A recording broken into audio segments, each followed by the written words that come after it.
হযরতে খাব্বাব রাদিয়াল্লাহু তাআলা তিনি ইসলামের প্রথম জামানাতে ঈমানের কালেমা পড়েছিলেন, প্রথম সময়তে রাসূলুল্লাহর হাতে হাত দিয়েছিলেন।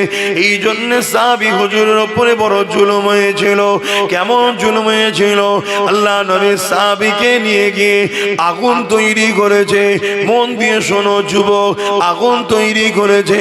ওই আগুনের উপরে বসিয়ে দিয়ে আল্লাহ নবী সাহাবীকে বলতে লেগেছে, আল্লাহ ছেড়ে দাও, নবী ছেড়ে দাও। এদিকে আগুন ধরতে লেগেছে। ওই আগুনে সাহাবী হুজুরের কোমরের গোশতখানা পুড়তে শুরু করেছে। যেমন আমরা কাবাব যখন তৈরি করি, ওই আগুনে গোশত পুড়ে পুড়ে রস বাইর হয়, সাহাবীর শরীর থেকে পানি রস বেরোচ্ছে। ওই গোশত থেকে পানি বেরিয়ে বেরিয়ে আগুনখানা বন্ধ হয়ে যায়। আবার সাহাবীকে আগুন থেকে সরিয়ে আবার আগুন জ্বালিয়েছে, আবার সে আগুনে নিয়ে যে বসিয়ে দিয়েছে। এ যুবক, আল্লাহ পাওয়া অতটা সহজ নয় গো, রাসূল পাওয়া অতটা সহজ নয় গো, আল্লাহর প্রেমিক হওয়া অতটা সহজ নয় গো। আল্লাহ তার প্রেমিকদেরকে পরীক্ষা নেবে গো। আল্লাহ তার প্রেমিকদেরকে পরীক্ষা নিয়েছে, সেই নিদর্শন আল্লাহ দুনিয়াকে দেখিয়ে দিয়েছে। আমার ভালোবাসার দাবি শুধু করলে হয় না, আমার যারা প্রেমিক হয় তাদের মধ্যে থেকে দেখো খাব্বাবকে, যে খাব্বাব আমি আল্লাহ আমাকে ভালোবেসেছিল বলে, আমার রাসূলুল্লাহকে ভালোবেসেছিল বলে, তাকে জালিমরা নিয়ে যে আগুনের উপরে বসিয়ে দিয়েছিল। ওই আগুনের গোশত পুড়তে পুড়তে পুড়তে বারবার আগুন বন্ধ হয়ে যায়, আবার আগুন ধরায়, আবার বসানো হয়, আর বারবার বলা হয়, এ খাব্বাব আল্লাহ রাসূলকে ছেড়ে দাও। এ দুনিয়ার মানুষেরা শোনো, আমার প্রেমিক যারা হয় তারা কখনো আমি আল্লাহ রাসূলকে ছাড়ে না। হযরতে খাব্বাব প্রমাণ দিয়ে দিয়েছে, তিনার কোমরের গোশত পুড়ে পুড়ে পুড়ে পুড়ে পুরো কোমরটা প্লেন হয়ে গেছে, হাড় বেরিয়ে পড়েছে, তথাপিও তিনি আল্লাহ ও রাসূলকে ছাড়ে রে। আরো জোরে বলুন সুবহান।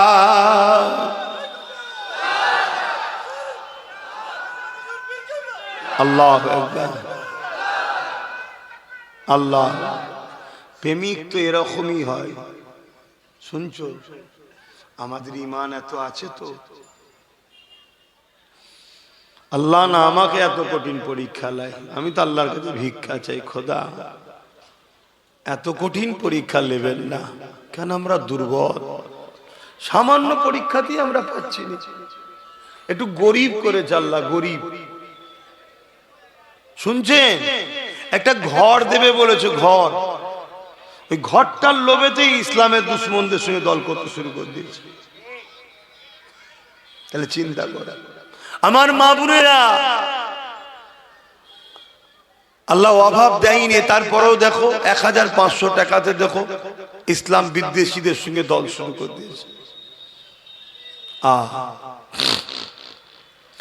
এ নওজওয়ানেরা, আজ আমাদেরকে অনেকে বলে, অনেকে তোমাকে আমাকে শোনায়, হুজুরের ছেলে আসবে কেন সে রাজনীতির বিরুদ্ধে বলবে। শোনো, মনে রেখে দাও, প্রত্যেকটা নবী আলাইহিস সালাম গণেরা জালিম শাসকদের বিরুদ্ধে লড়েছে। তাই যারা ন্যায় পরায়ণ শাসক হবে, ইনসাফ পরায়ণ শাসক হবে, মানবতা প্রেমিক শাসক হবে, গরিব দরদি শাসক হবে, তাদের বিরুদ্ধে আমাদের কোনো কথা নাই, তাদেরকে সাপোর্ট করার নাম হলো ইসলাম। কিন্তু কোন শাসক যদি ক্ষমতার জোর দেখিয়ে মানুষকে শোষণ করে, কোন শাসক যদি ক্ষমতার জোর দেখে মানুষের নামে মিথ্যা মিথ্যা মামলা দেয়, কোন শাসক যদি ক্ষমতার জোর দেখিয়ে কারো ধর্মের স্থানকে ভাঙতে চায়, কোন শাসক যদি ক্ষমতার জোর দেখিয়ে মানুষকে কৃতদাস গোলাম বানাতে যায়, এই শাসকটা হলো আজকে দিনের ফেরাউন, সেই শাসকটা হলো আজকে দিনের নমরুদ, সেই শাসকটা হলো আজকে দিনের এজিদ, সেই শাসকটা হলো আজকে দিনের আবু জেহেল। হে উম্মতে মুহাম্মাদি, যদি সত্যি তুমি আমি ইসলামের মাননেওয়ালা হয়, তোমার আমার জন্য আজকে দিনে এই রকম কোন জালিম শাসক যদি থাকে, তার বিরুদ্ধে লড়াই করা তোমার আমার আমার জন্য ইসলাম ফরজ করে দিয়েছে। ইসলামকে বোঝো। ইসলাম ওই শুধু দাড়ি টুপি নামাজ রোজা ধর্মর নাম নয়।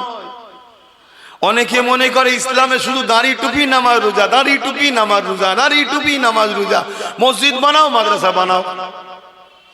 এই ধর্মর নাম শুধু ইসলাম নয়।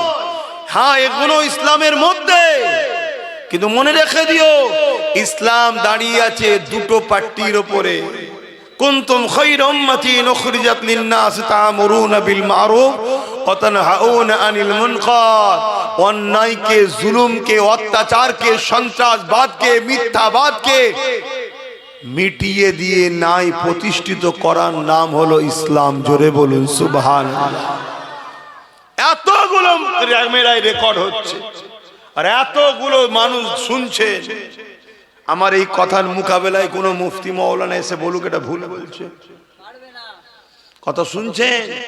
আপনাদের ঘরে বড় প্ল্যান মাফিক নকল ইসলাম ধরিয়ে দেওয়া হয়েছে। শুধু বলেছে মসজিদে যাও, নামাজ পড়ো, রোজা রাখো, দাঁড়িয়ে রাখো, হজ করো, টুপি পড়ো, আল্লাহ আল্লাহ করো, আল্লাহ আল্লাহ করো, জান্নাত যাবে, জান্নাত যাবে। জান্নাত যাবে? আল্লাহর জমিনের উপরে ন্যায়কে প্রতিষ্ঠিত করার জন্য নবীরা শহীদ হয়েছে। বনি ইসরাইল কওমে 70,000 কম বেশি নবী আল্লাহ দিয়েছিল। জুলুমের বিরুদ্ধে বলার জন্য নবীদেরকে সেই জালিমরা শহীদ করে দিয়েছে। আর তুমি আমি ঠান্ডায় কম্বল মুড়ি দিয়ে তসবিহ পরে জান্নাত চলে যাও মনে করছো নাকি? হ্যাঁ, আমার অসুবিধা হচ্ছে। বোঝো বাপ, কেন জুলুম যখন ভয়ানক হবে তখন তোমার মসজিদ নিরাপদে আর থাকবে না, মাদ্রাসা নিরাপদে আর থাকবে না, তোমার খানকা আমার দরবার নিরাপদে, তোমার ঘরের মেয়ে, তোমার বোন, তোমার মা আর নিরাপদে থাকবে না। জুলুমকে মিটাবার নাম হলো ইসলাম। আমি তো ইতিহাস তোমাকে শোনাচ্ছি, দেখো হাদিস, তারিখে হাদিস। আল্লাহ নবীর উপরে মক্কার জালিমরা, এ যুবকেরা, তরুণেরা কত অত্যাচার করেছিল। আল্লাহ নবী দান্দা মোবারককে শহীদ পর্যন্ত করে দিয়েছে। আমার রাসূলুল্লাহকে জালিম মুশরিক কাফের বেঈমান নিষ্ঠুর পাষাণেরা আমার নবী পাককে তায়েফের জমিনে মেরে রক্তাক্ত করে অজ্ঞান করে দিয়েছিল।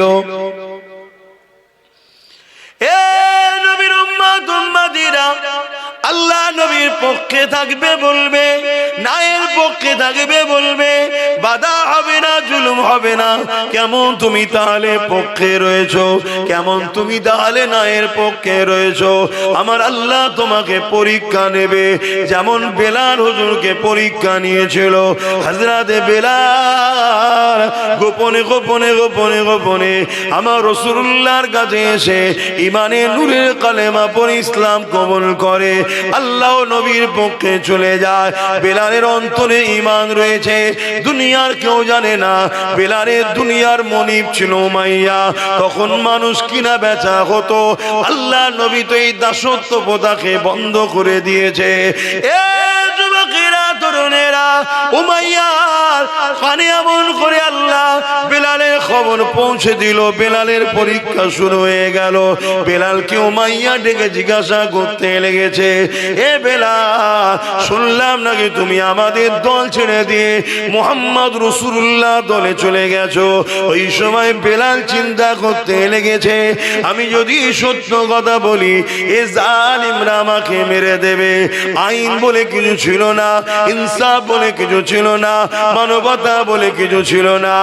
আজ তুমি আমি চুপ থাকার দরুন আজও তোমার আমার সমাজ থেকে আইন বলে আর কিছু নেই, মানবতা বলে আর কিছু নেই, ইনসাফ বলে আর কিছু নেই, বিচার বিচার বলে আর কিছু নেই। আইনের গলাতে শাসকের জুলুমের বেল্ট পরিয়ে দিয়ে তাকে গলা টিপে রেখে দেওয়া হয়েছে। এর জন্য দোষী তুমি আমি। কেন চুপ থাকার জন্য অন্যায় মাথা চারা দিয়ে দিয়েছে। এ যুবকেরা তৈরি হও, প্রস্তুত হও, জুলুমকে মিটাতে হবে, নাই তোমার আমার বাচ্চারা বাঁচতে পারবে না। এই বাপ হয়ে সন্ত্রাস মুক্ত সমাজ গড়ো, জুলুম মুক্ত সমাজ গড়ো। তোমার বাচ্চার জন্য একটা ইনসাফ ইনসানিয়াতের সমাজ তৈরি করে রেখে যাও। আজও সময় আছে, তোমার আমার সংখ্যা এখনো অনেক রয়েছে। যদি আজ না জাগো, কাল তুমি জাগবে, কিন্তু আর উপায় থাকবে না। বুঝছেন তোমার কথা? এ নওজোয়ান তরুণীরা, হযরত বিলাল চিন্তা করতে লেগেছে, আমি যদি সত্য কথা বলি জালিম আমাকে মেরে ফেলবে, মিথ্যা কথা যদি বলি আল্লাহ নারাজ হয়ে যাবে। ওই সময় বেলালও বলেছিল আশহাদু আল্লা ইলাহা ইল্লাল্লাহ ওয়া আশহাদু আন্না মুহাম্মাদান আবদুহু ওয়া রাসূলুহু। এই কথা শুনে উমাইয়া রেগে গেল। এও জালিয়ে বেলাল রে, আমি তোমাকে খরিদ করেছি, তুমি আমার কেনা গোলাম। ক্ষমতা এখন আমাদের হাতে, যা খুশি তাই করতে পারি, তোমাকে মেরে ফেলতে পারি। বেলাল কোনো বিচার তুমি পাবে না, কেউ বাধা দিবা থাকবে না। হযরতে বেলাল বলেছিলেন, আমাকে যিনি বানিয়েছে তিনি আমাকে গরিব করে পরীক্ষা নিচ্ছে, আমাকে কৃতদাস করে পরীক্ষা নিচ্ছে। আর তোমাকেও যিনি বানিয়েছে তোমাকে ক্ষমতা দিয়ে পরীক্ষা নিচ্ছে। তুমি সেই স্রষ্টাকে ভুলে গিয়ে জালিম হয়ে গেলে, সেই স্রষ্টাকে ভুলে গিয়ে অত্যাচারী হয়ে গেলে। আর আমি বেলাল গরিব হতে পারি, আমার মালিক আমার অন্তরে রয়েছে, আমার রসুল আমার অন্তরে রয়েছে। আমি বেলাল আল্লাহ রসুলের জন্য আল্লাহর পরীক্ষায় আস্তে আস্তে জীবন দিয়া পছন্দ করি। তথাপিও তোমাদের সঙ্গে গিয়ে শান্তি সাম্রাজ্য নিতে, তোমাদের সঙ্গে গিয়ে ধন দৌলত নিয়ে আরাম আয়েশের জিন্দেগি চাই না। কারণ এই দুনিয়া দুদিনের, আমি বিলাল আল্লাহ রসুলকে হৃদয়ে রেখেছি। দুনিয়ার কোনো ক্ষমতা নাই আমার হৃদয় থেকে আল্লাহ রসুলকে বার করে দিতে পারবে।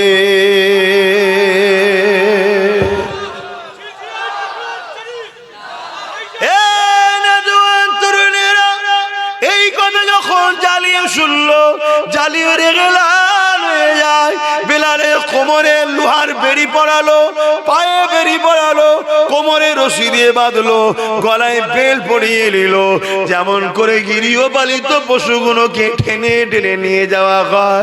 আরে গরিব বেলাল, হাফসি দেশের বেলাল, আমার রাসূলুল্লাহ দিবানা, আল্লাহর দিবানা, তাকে এইভাবে টেনে টেনে নিয়ে গিয়ে মক্কার বাজারে হাজির করলো। ভিড় জড়ো হয়ে গেল। ভিড়ের সামনে লোহাকে আগুনে দিয়ে গরম করে বেলালের ঠোঁটে মুখে ছ্যাঁকা দিতে লেগেছে। যে ছ্যাঁকার জন্যে বেলালের ঠোঁট ফেটে গিয়েছিল, ঠোঁট পুড়ে গিয়েছিল। তাই হযরতে বেলাল তুতলা হয়ে গিয়েছিল। বেলালের ঠোঁটগুলো, জীবগুলোকে পোড়াতে লেগেছে। এই অবস্থা তো বেলাল এই জবান দিয়ে বলতে লেগেছে লা ইলাহা ইল্লাল্লাহু মুহাম্মাদুর রাসূলুল্লাহ। এ যুবক মন দিয়ে শোনো, এখন পাপ তোমার কোমর পর্যন্ত উঠেছে। এখানেই যদি তুমি দাবিয়ে পায়ের তলায় নামাতে না পারো, এই পাপ আগামী দিন তোমার বুক পর্যন্ত উঠবে, এই পাপ আগামী দিন গলা পর্যন্ত উঠবে। একটা দিন আসবে এই জালিম শাসকরা তাদের প্রশাসন দিয়ে তোমাদের ঘরের কোরআনকে ব্যান করবে। এই জালিম শাসকরা একটা দিন আসবে প্রশাসন দিয়ে তোমাদের বাড়ির মেয়েদেরকে উঠিয়ে নিয়ে যাবে, বাজারে তাদেরকে নিলামে তোলা হবে। একটা দিন আসবে এই প্রশাসন দিয়ে এই জালিম শাসকরা তোমার আমাকে জোর করে বলবে আল্লাহ ছেড়ে দে, নবী ছেড়ে দে। তুমি এখন ভাবছো তারা না হয় আমার মসজিদ নিচ্ছে, আমি আমার ঘরে নামাজ পড়ে নেব। এদের লক্ষ্য তোমার মসজিদ মাদ্রাসা লিবা নয়, এদের লক্ষ্য হলো তোমাদেরকে মেরে দেওয়া, তোমাদেরকে শেষ করে দেওয়া। তার প্রথম পেহচানটাকে এরা মিটাতে লেগেছে, তারপরে তোমাদেরকে টার্গেট করবে। কারণ এরা জানে যতদিন তোমার আমার মধ্যে আল্লাহ রসুলের মহাব্বত আছে, এদের অন্যায় সাম্রাজ্য টিকে থাকতে পারবে না। এরা যে ফেরাউনের মতো আজও খোদা হতে চাইছে, নমরুদের মতো আজও এরা খোদা হতে চাইছে। এরা গরিব অসহায় দুঃখী অন্য ধর্মের মানুষকে তো কৃতদাস দাসী বানিয়ে দিয়েছে, কিন্তু উম্মতে মুহাম্মাদি তোমাকে আমাকে কিন্তু কৃতদাস বানাতে পারেনি। তাই এরা যেমন করে হোক তোমাকে আমাকে মিটিয়ে দিবার চেষ্টা করছে। সেদিন বেলাল হুজুরের ওপরে মক্কার বাজারেতে নানা দিক দিয়ে অত্যাচার শুরু হয়েছে। কেউ পাথর ছুঁড়ে মারে, কেউ রড দিয়ে মারে, কেউ বেরি দিয়ে মারে, এমন করে চারিদিক থেকে বেলালকে মারে। আরে কেন মারিস রে? কি করেছে রে? বেলাল কি চুরি করেছে? না চুরি করেনি। খুন করেছে? না করেনি। কেন তাহলে মারিস? বেলালের অপরাধ কি? রেপ করেছে? না করেনি। তাহলে কি অপরাধ করেছে? বেলাল মুহাম্মদ রাসূলুল্লাহর সাথে চলে গেছে।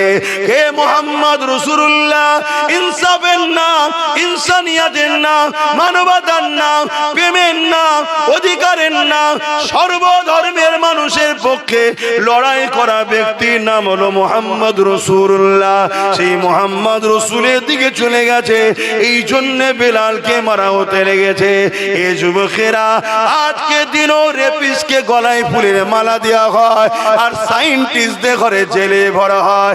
আজকে দিনের খুনিদের ঘরে নেতা বানানো হয়, আর শিক্ষকদের ঘরে মেরে জেলে ভরা হয়।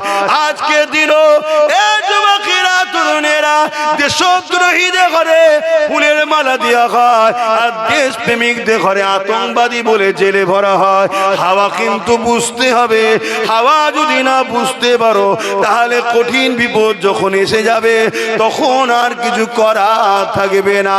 তাই তোমাকে আমি উম্মতে মুহাম্মাদী হিসাবে তোমাদেরকে বুঝিয়ে দিয়ে যাই, পরিবর্তন হও, দিন থেকে শিক্ষা নাও, রাসূল থেকে শিক্ষা নাও, ইসলাম থেকে শিক্ষা নাও, যুগে যুগের ইতিহাস থেকে শিক্ষা নাও।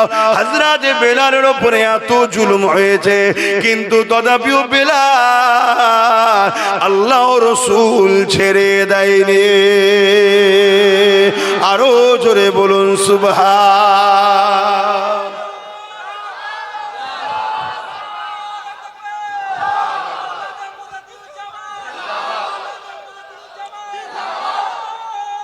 আল্লাহ, আমার ভাইয়েরা, আমার আলোচনায় অসুবিধা হচ্ছে আপনাদের? শুধু মনে হয় না এত সব রয়েছে, কেউ কিছু বলছে না। এই ছেলেটা যেখানেই আসে শুধু এসব কথা বলে, এসব কথা বলে, এসব কথা বলে। দেখেন, অনেকে বলতে চায় কিন্তু তারা বিভিন্ন কারণে হয়তো বলতে পারে না। কথা বুঝে আসছে? কিন্তু আমার আলোচনার বিরোধী কি কেউ করে? হাতে গোনা কিছু লোক ছাড়া বিরোধী করে না। যারা বিরোধী করে খেয়াল করে দেখুন, তারা আজকে জালিম শাসকদের সঙ্গে মুখে মুখ দিয়ে কথা বলে। তাই তারা বিরোধী করার পিছনে কারণ হলো শাসকের থেকে তুলা পায়, টাকা পায়, ভাতা পায়, মাল পায়, এজন্য তারা বলে। না হয় যে কথাগুলো আমি আপনাদের শেখাচ্ছি, বুঝাচ্ছি, জানাচ্ছি, এটা অতি হাকিকাত, অতি বাস্তব কথা বলছি। প্রথমে একটা ফুসকুড়ি হয়, আপনি ভাবলেন ফুসকুড়ি তো একটু চুলকে দিলেন কি, তারপরে সেটা দেখবেন একটু বড় আকার লায়, একটু লাল টাইপের হয়, একটু ভেতরে কি সাদা মতো জমছে, আপনি সেটাকে টিপে বার করে দিলেন, আবার একটু বড় আকার লায়, তারপরে বলছে ডাক্তার বলছে এটা ফোড়া মনে হচ্ছে, হতে পারে, ঠিক আছে গরম পানিতে বরিক করো। আবার গরম পানিতে বরিক করছেন, নানা রকম জিনিস বেরোচ্ছে, কিন্তু আস্তে আস্তে ওর বাড় কিন্তু কমছে না, এলাকা বড় নিচ্ছে। লাস্টে যখন ডাক্তারের কাছে যান তখন ডাক্তার বলে এ তো জন্ডিস ক্যান্সার হয়ে গেছে। শুনছেন কি বলছে? তা চুলকোতে খুব ভালো লাগে, কিন্তু ওই চুলকোনায় একদিন ক্যান্সারে পৌঁছে দেয়। তো ফুসকুড়ি থেকেই ট্রিটমেন্ট করতে হবে। গাছ যখন বিষাক্ত গজাচ্ছে কি গোড়া সমেত তুলে ফেলে দাও, না ওই গাছের ফল তোমার আমার ছেলে খেয়ে একদিন মরবে। কিছু বুঝতে পারছো? আর এলাকায় যতগুলো বিষাক্ত গাছ আছে প্ল্যান করো, টার্গেট করো, দেখো কোথায় কোথায় আছে, সুযোগ পেলে ধরে তুলে ফেলে দাও একেবারে। কথা বুঝে আসছে না? নাই গোড়া সমেত তুলবে, যাতে কোনো না শ্বাস টাস আর বার করতে পারে, একদম শেষ করে দাও। কথা শুনছেন আমার? হ্যাঁ, আর আমি দায়িত্ব নিচ্ছি, কোনো পাপ হবে না, পুরো দায়িত্ব নিয়ে বলে যাচ্ছি, কোনো পাপ নেই। কথা কিছু বুঝে আসছে না? না হাই দেখেন আমার কথাই মনে হচ্ছে হুজুর কি বলছে। আল্লাহর জাত পাকের কসম করে বলছি, যার কুদরতি হাতে আব্বাস সিদ্দিকীর জান আছে, তার জাত পাকের কসম করে বলছি, কোনো পাপ হবে না। কথা কিছু মাথায় ঢুকলো? হ্যাঁ। কেন ঘরে মে আগ লাগি হ্যায় ঘর কি চারাক সে, ঘরে আগুন লেগেছে কিসে? ঘরে যে বাতিটা জ্বলছিল তাতে। আজ আমার ধর্মের ক্ষতি আমার কওমের ভেতরের গাদ্দারদের জন্যই হচ্ছে। কথা কিছু বুঝছেন না? বুঝেন কি গো, বুঝেন তো নাকি? এ কথা বলতে গেলে আমার মেজ হুজুরের একটা কথা মনে পড়ে যায়, এটা বলি নাকি? না আবার অসুবিধা আছে? কি গো মুরব্বী, কি বলছো, অসুবিধা আছে?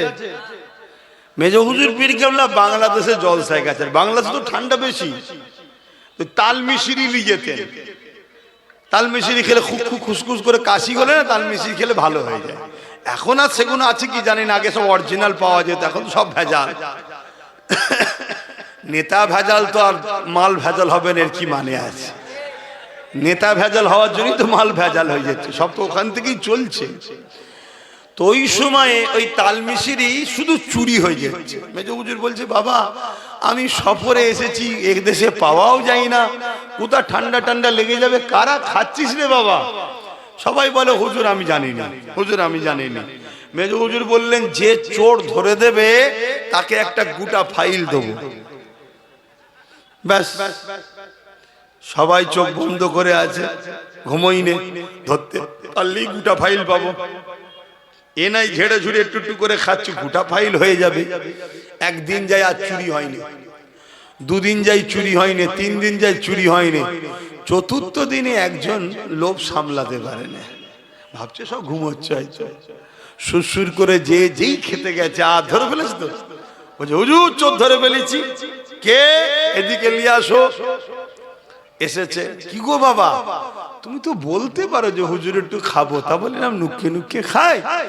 বলছে হুজুর আমি সত্যি বলছি, হুজুর আমি কোনোদিন খাইনি, ভাবছিলাম সবাই ঘুমোচ্ছে আজকে একটু খেয়ে নি। আমি বুঝে উঠতে পারিনি হুজুর, আমি সাদামাটা লোক, একদম কি লোক, সাদামাটা লোক, বুঝে উঠতে পারিনি। হুজুর জিজ্ঞেস করছে ছেলে পুলে কটা? বলছে 5টা। বলছে সাদামাটা লোক তো 5টা ছেলে হলো কি করে?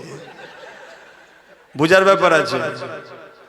তাহলে এই জন্য আমি জিজ্ঞেস করছি, বুঝতে পারছেন নাকি? সব বোঝে, আর এই জায়গাটা যদি না বোঝো তাহলেই তো দুঃখ নাকি? হ্যাঁ, সব বোঝে, সব জায়গায় বুঝতে জানে, লাভ লুসকান সব বোঝে। আর দিনের বেলায় বলছো, ইসলামের বেলায় বুঝতে পারছো নি, তাহলে তো সমস্যা হবে নাকি? হ্যাঁ, আমার আওয়াজ বুঝতে পারছেন? হ্যাঁ বুঝে। আল্লাহ পরীক্ষা নেবে, কঠিন কঠিন পরীক্ষা আসবে। যেমন আজ উম্মতদের জন্য ভয়ানক পরীক্ষা। একদিকে বিজেপি সরকার হুমকি দিচ্ছে মুসলমানদের তাড়িয়ে দেবো, এনআরসি করবো, এটা করবো, ওটা করবো, মোল্লাদেরকে মেরে দাও, কেটে দাও, হ্যান করো, ত্যান করো। অপরদিকে আবার যাকে ভালোবেসে আমরা দল করেছিলাম, সেও আবার বিজেপির আইনকে মেনে নিয়েছে। করেছে না? করে না? তাহলে কোন কঠিন পরীক্ষা এসে গেলাম বলো? একদিকে না হয় ওর জ্বালায় এর সাথে ছিলাম, কি ওর জ্বালাতেই ছিলেন তো নাকি, আবার ইও ওর সাথে হাত মিলিয়ে দিয়েছি। দেখুন কত কঠিন পরীক্ষা। পরীক্ষা না? পরীক্ষা না? হ্যাঁ, আবার কালকে দেখবেন অনেকে বুঝাবে, এই ওরম করতে যাসনি, বিজেপি চলে আসবে, এলে দাঁড়িয়ে রাখতে পারবি নি, টুপি পরতে পারবি নি, তাড়িয়ে দেবে। এটাও একটা পরীক্ষা। কত কঠিন কঠিন পরীক্ষায় আমরা পড়ে যাচ্ছি দেখছেন। এসব পরীক্ষা আল্লাহ। এবারে ওই বান্দা কামিয়াবি হবে যে বান্দার মাথায় এটা যাবে, আমরা বিজেপিকেও ভয় করি না, এর উপরও আশা করি না, আমরা ভয় করি আল্লাহকে, সাহায্য চাই আল্লাহর কাছে। জোরে বলুন সুবহানাল্লাহ। ওই বান্দা দুনিয়াতেও কামিয়াবি হয়ে যাবে, আখিরাতেও কামিয়াবি হয়ে যাবে। জোরে বলুন সুবহানাল্লাহ। কথা বুঝে আসছে তো নাকি? কিন্তু সেই ঈমান আমরা রাখতে পারবো? আমরা তো ধৈর্যরা হয়ে যাব। এমন ভাবে আমাদের ব্রেনকে ওয়াশ করা হবে, কোথা থেকে? দেখা যাবে মসজিদ থেকে ব্রেন ওয়াশ হচ্ছে। এমন ভাবে ওয়াশ হবে, কোথা থেকে? বড় বড় সব দরবার থেকে ওয়াশ হবে। আপনি ভাববেন কি করা যায়, কি করা যায়। হায় হায় হায়। এজন্যই তো আল্লাহ নবী বলেছেন, আখিরি জামানা আমার উম্মত উম্মতিদেরকে যেন 1400 হিজরি দেখতে না হয়। কেন? আমার উম্মত উম্মতিরে আখিরি জামানায় এত ফিতনা হবে, এত ফাসাদ হবে, হাতের তালুতে আগুন রাখা থেকেও ঈমান বাঁচানো বড় কষ্ট হবে। হাতের তালুতে আগুন রাখতে পারবেন? এর থেকেও কষ্ট ঈমান বাঁচানো। তাহলে কি হবে? এ নওজোয়ান তরুণেরা, একদিকে যদি আমরা কেন্দ্র সরকারের দিকে যাই তাও আমাদের ঈমান চলে যাবে। কেননা সে জালিম আমার মসজিদ মাদ্রাসার বিরুদ্ধে ওয়াকফ কালা কানুন তৈরি করেছে, অর্থাৎ সে ইসলামের বিরুদ্ধে, মসজিদ মাদ্রাসার বিরুদ্ধে। তার দিকে কোনো মুসলমান যদি যায় সেখানেও ঈমান চলে যাবে। অপর দিকে আজ আমরা কোন দিকে যাব? এই রাজ্য সরকার, সেও কেন্দ্র সরকারের আইনকে মেনে নিয়েছে না লাইনে। আল্লাহ নবী জানিয়ে দিলেন মুসলিম শরীফের হাদিস, অন্যায় দেখলে হাত দিয়ে রাখো, যদি হাত দিয়ে রুখতে না পারো মুখ দিয়ে প্রতিবাদ করো, যদি মুখ দিয়ে প্রতিবাদ করতে না পারো অন্তর থেকে ঘৃণা করে দূরে সরে যাও। অন্তর থেকে ঘৃণা করে যারা দূরে সরে যাবে তাদের মধ্যে ঈমান আছে, কিন্তু ঈমানটা হলো বড় দুর্বল। বুঝতে পারছেন? তাহলে অন্যায় দেখলে মুসলমান ইমানদারের জন্য 3টে নমুনা যেন পাওয়া যায়। 3টের মধ্যে কোনটা যদি নমুনা না থাকে ওই মুসলিম নরনারীর ঈমান নাই। আর যার ঈমান নাই সে কবর থেকে শুরু করে প্রতিটা মঞ্জিলে আযাব আযাব আযাব আযাব, সর্বশেষে সারা জীবনের জন্য জাহান্নাম। আর ঈমান যদি থাকে, পৃথিবী পরিমাণ যদি গুনাহ করে ফেলে, আযাব খেটে খেটে খেটে খেটে একদিন না একদিন জান্নাত যাবে। তাহলে ঈমানের প্রয়োজন আছে না নাই? কিন্তু রাসূল বলছেন অন্যায় দেখলে হাত দিয়ে রুখে দাও। যদি হাত দিয়ে রোকার ক্ষমতা তোমার না থাকে, মুখ দিয়ে প্রতিবাদ করো। মুখ দিয়ে যদি প্রতিবাদ করার ক্ষমতা না থাকে তাহলে অন্তর থেকে ঘৃণা করে দূরে সরে যাও। তাও যদি না করে তুমি অন্যায়ের সঙ্গে সাথ দাও, রাসূলুল্লাহর হাদিস অনুযায়ী তোমার ঈমান নাই। শুনছেন তো নাকি? অসুবিধা হচ্ছে?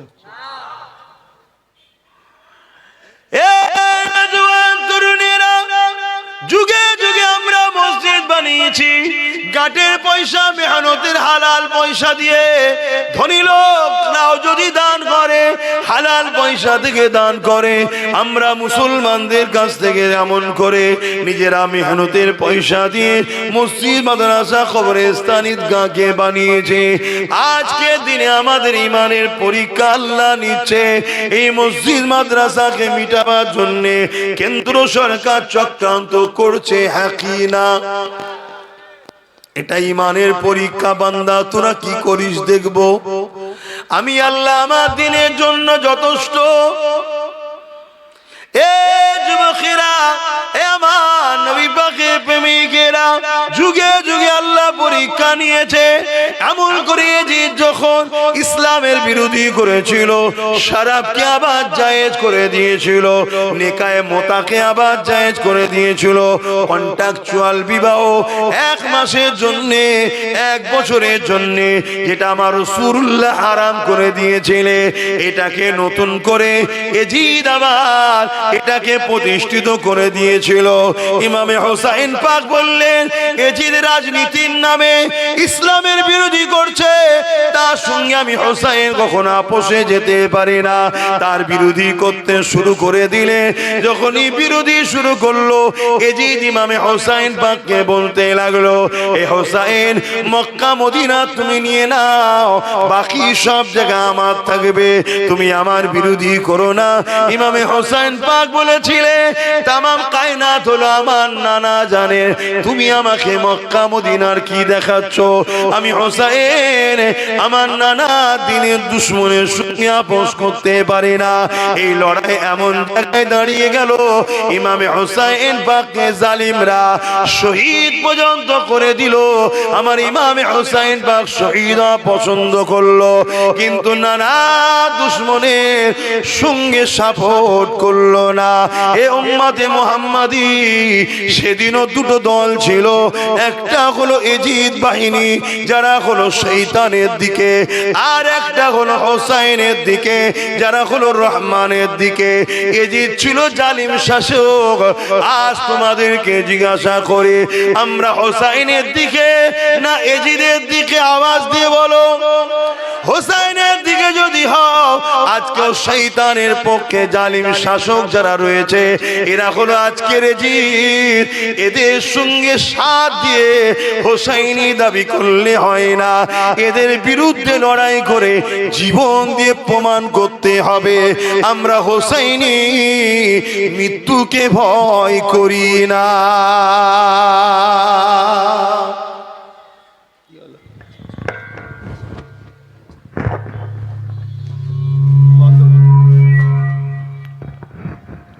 দরুদ শরীফ আল্লাহুম্মা সাল্লি আলা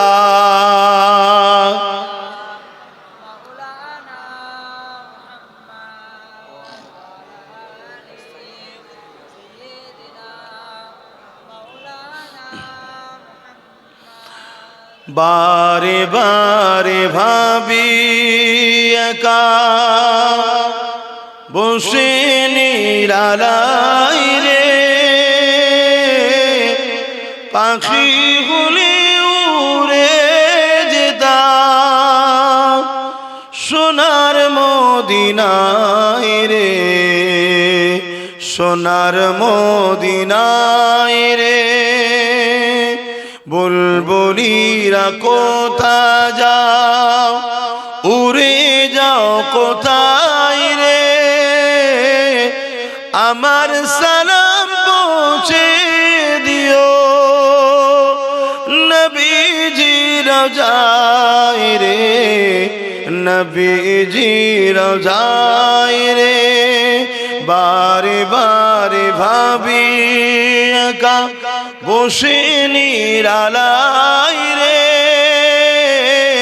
পাখি হলে উড়ে যেতাম সোনার মদিনায় রে, সোনার মদিনায় রে। রহম করো ও গো আল্লাহ, ও দয়াময় রে, পাই যেন নবীর সাবাত, নবী মুস্তাফায় রে, নবী মুস্তাফায় রে। বারে বারে ভাবি একা বসে নিরালাই রে, পাখি হলে উড়ে যেতাম সোনার মদিনায় রে, সোনার মদিনায় রে। আল্লাহুম্মা সাল্লি আলা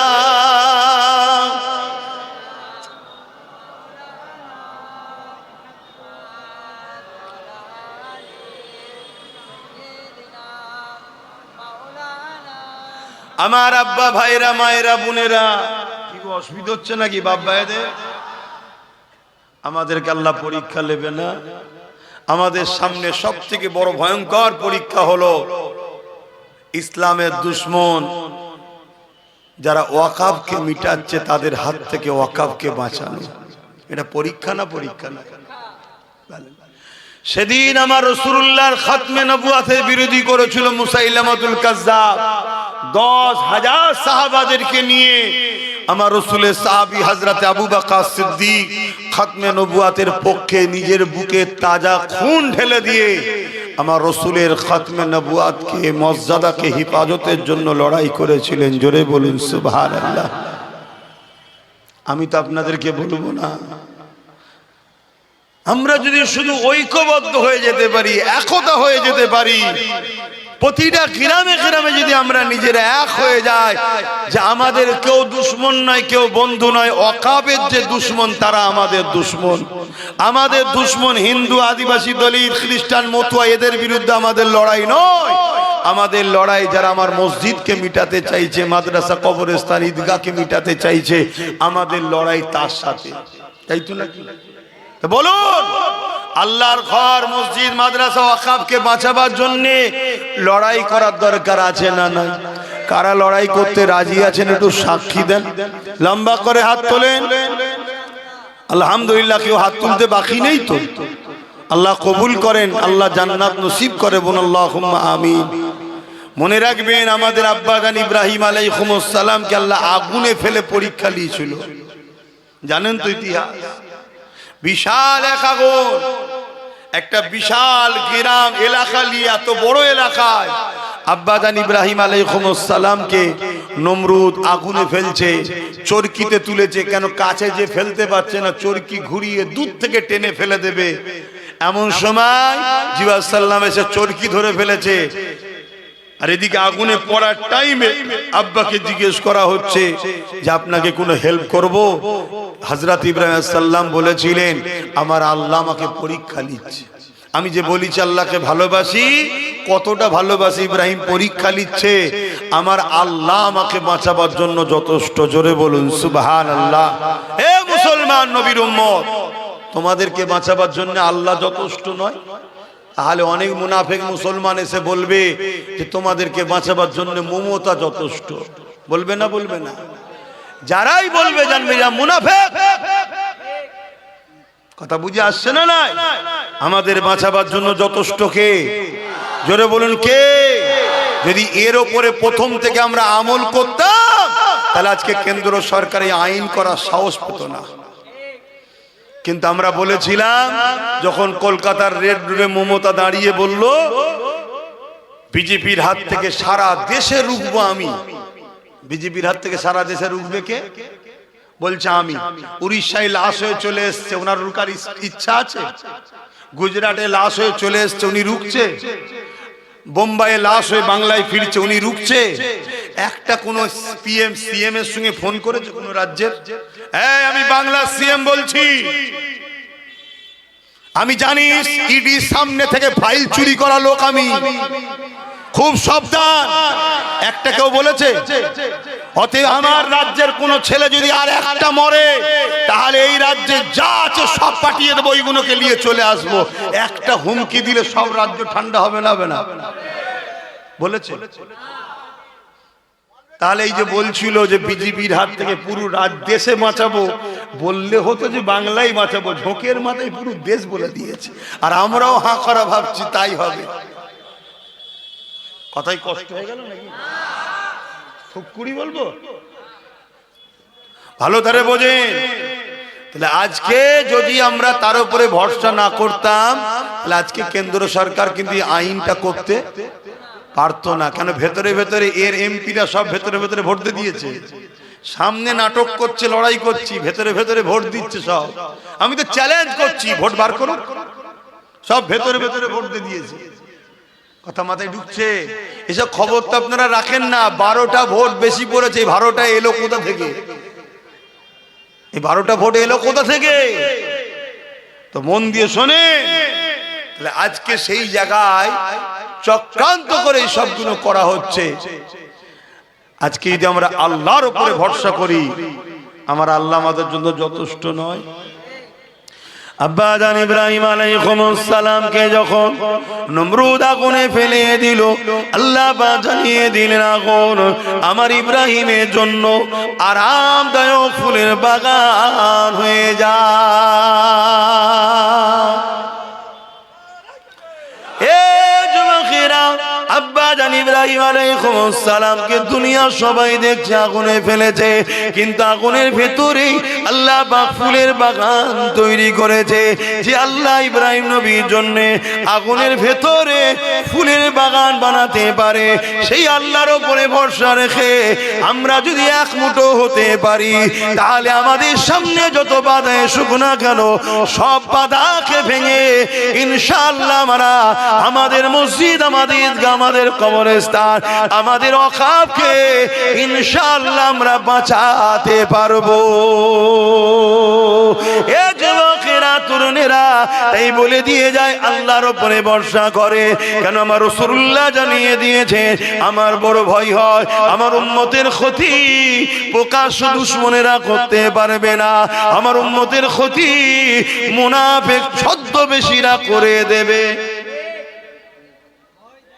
কেন্দ্র সরকার হলো মুনাফিক, এই প্রকাশ্য জালিম, আর রাজ্য সরকার হলো মুনাফিক। শুনছেন তো নাকি? হ্যাঁ, এই মুনাফিকই করেছে আমাদের সাথে। বলেছিল যে আমি থাকতে এই রাজ্যে ওয়াকফ লাগু, আর আমি বেঁচে থাকতে এসআইআর হতে। মরে গেছে নাকি? আল্লাহ বালা কবে যে যাবে, কথা বুঝছেন না? বোঝেন না? আবার অনেক আমার কওমের ভাই আছে, বলে আমরা মুসলমান, বলে না বলে না, এই মমতার বিরুদ্ধে বললে তাদের কষ্ট হয়। এই শুনছেন আমার কথা? অথচ আমার কোরআনের বিরুদ্ধে একজন ফোরপাস মাতাল বলল, আমার কওমে সেই সব নেতাদের কোনো কষ্ট হয়নি। তোমাদের এলাকায় অনেক অর্থশালী পয়সাওয়ালা লোক আছে, পয়সা দিয়ে গুন্ডা কিনে নিরীহ মুসলমানদের উপর জুলুম করে, মারে পেটে। খোদা তো একবার বিয়জ্জুলিতে ফেলেছিল, আবার বার হয়ে গেছে। ও যদি হিদায়েত চাইতো খুব ভালো, না এবার যেদিন আল্লাহ ধরবে ওর আর রেহাই নেই। ও গরিবদের উপরে জুলুম করে। ও যদি সত্যি ওর অন্তরে ঈমান থাকে, আমি জানতে চাইছি, মমতার বিরুদ্ধে বললে তোর কষ্ট হয়, তাহলে আমার কোরআনের বিরুদ্ধে বললো তুই একটা কেস করলি না কেন? এটা প্রশ্ন তো নাকি? বা তোমাদের এলাকায় যেসব মুসলিম এমএলএ গুলো আছে, এরা মমতার বিরুদ্ধে বললে রাস্তায় নামে। এই যেমন ফাইল চুরি করে যখন পালাচ্ছিল, রাস্তায় নেবে আন্দোলন করেছে না করেনি? এই জোরে বলো। চোরের হয়ে এরা রাস্তায় নামে, কিন্তু কোরআনের বিরুদ্ধে যখন কথা বললো, ওইদিকে আরেকজন ইসলামে নাকি রেপ করা ভালো কাজ বললো অর্জুন সিং, এদের বিরুদ্ধেই মুসলমান এমএলএ গুলো রাস্তায় নেমেছিল। কেন? কারণ এদের সঙ্গে ইসলামের কোনো সম্পর্ক নেই। এরা মুসলমানকে ধোঁকা দিবার জন্য মুসলমান সেজে আছে। কারণ এই টিকিট গুলো মুসলমানদের পাওয়া, এখানে যদি নওশাদের মতো ইমানদার জিতে যায় তাহলে তো অসুবিধে হয়ে যাবে। তাই 2 নম্বর মুসলমানগুলোকে জিতবো এদের ভোটে, কাজ করব ইসলামের বিরোধীদের হয়ে। এটা তো পরিকল্পনা। বোঝো আমার কথা কি কষ্ট লাগছে? আমার তো সিধা কথা। আমি ধর্ম প্রচারক, আমি ইসলামের প্রচারক। আমার প্রশ্ন, তুই মুসলমান? হ্যাঁ মুসলমান। মুসলিম অধ্যুষিত এলাকায় দাঁড়িয়েছিস, তোকে আমার ভোটটা দিয়ে জিতিয়ে কি লাভ হলো? আমার কোরআনের বিরুদ্ধে যে বললে একটা কেস করলি না? তাহলে কাল যে কোরআনের বিরুদ্ধে বলার জন্য তার বিরুদ্ধে যদি তুই কেস না করিস, কাল মুসলমানকে যখন মিথ্যা এনআরসি দিয়ে বা মিথ্যাভাবে মুসলমানকে মারবে, মনে হয় এরা আমাদের হয়ে লড়বে? কেন? আমাদের দাম বেশি না কোরআনের দাম বেশি মুসলমানের কাছে? তো তুই কোরআনের যখন সাথ দিলে নি, মুসলমানের সাথ দেবে মনে হয়?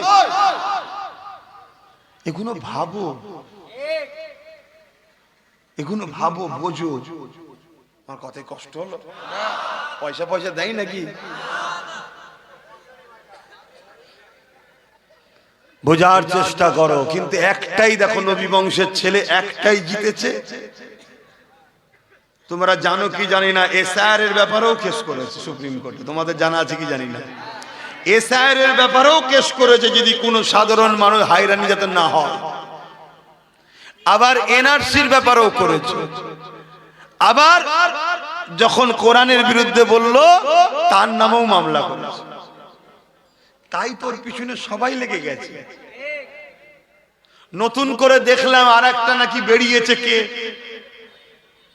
কখন এ ধরে, কখনো ও ধরে, কখনো সে ধরে। আদৌ তুই মুসলমান না বেঈমান এখনো তো বুঝতে পারছি না। কেন কখনো মন্দিরেও দেখা যায়, কখন মসজিদেও দেখা যায়। দেখা যায় না, যায় না। হ্যাঁ, হঠাৎ করে বলছে আমি মুসলিম দরদি হয়েছি, তো ভালো কথা, ভালো কথা, মুসলিম দরদি হওয়া তো ভালো। কিন্তু এসেই বলছে আমাকে হুজুর হতে হবে, আমাকে ইমাম বানাও। এ কথা শুনছেন না শুনেননি? একটু সন্দেহ আছে। হ্যাঁ, অতএব বেশি লাফালাফি করা ভালো নয়। একটু দেখে শুনে হাত ধরা দরকার।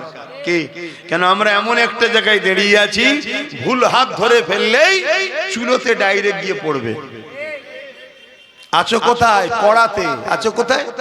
কড়াতে। কষ্ট না আরাম? উঠতে হবে না? হবে না। কিন্তু ওঠো, এমন লোকের হাত ধরে ওঠো সে যেন তুলে তোমাকে ডাঙাই না ভাই। এমন লোকের হাত ধরতে যাওনি, ধরে নিয়ে যে কড়া থেকে। আমি কি বলছি বুঝছো তো? আচ্ছা, এত বুঝাই কেন জানো?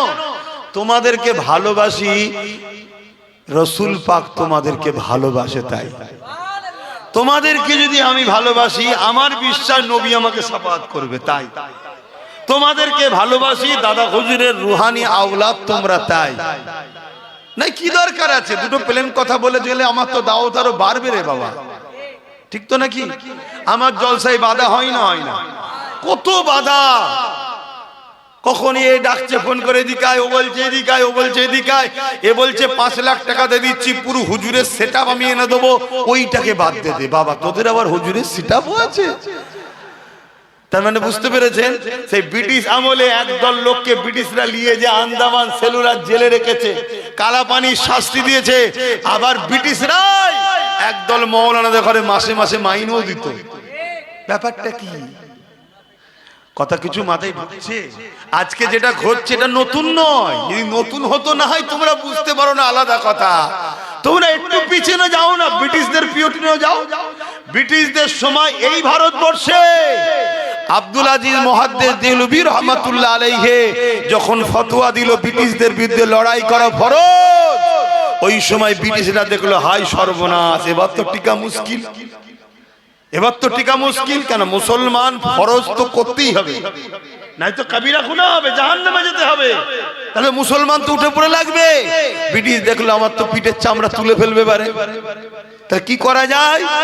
ব্রিটিশ চর ছেড়ে দিল। লুবি বক্তা, দুবি মলি সাহেব, লুবি মুফতি কে আছে দেখ, কার হুজুর হবার শখ আছে দেখ, একটু হুজুর থেকে মলি সাহেব ধর।